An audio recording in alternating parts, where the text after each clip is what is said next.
Salamat sa padisbitida!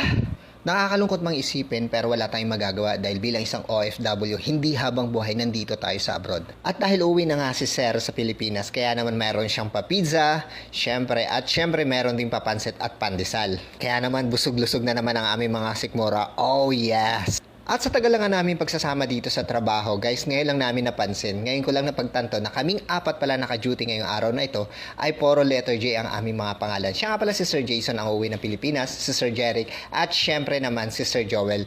Kaya hindi naman nakapagtataka na kami ang pinagsama sa store na to, sa branch namin na puro letter J. So sabi ko nga sa kanila, hi muna kayo sa aking video para naman masama ko kayo sa aking vlog kahit wala namang nanonood. So ayun na nga guys, kakain na nga pala kami dahil maya-maya ay darating na yung driver namin. At ayun na nga, pagdating talaga sa pizza, hindi talaga magpapahuli si Sir Jeric. Alam mo ba ang ginawa niya? Kinuha niya lahat ng pizza at hahanapin niya yung favorite flavor niya. Ay, mali palang iniisip ko. Akala ko ba naman pipiliin niya kung saan yung favorite flavor.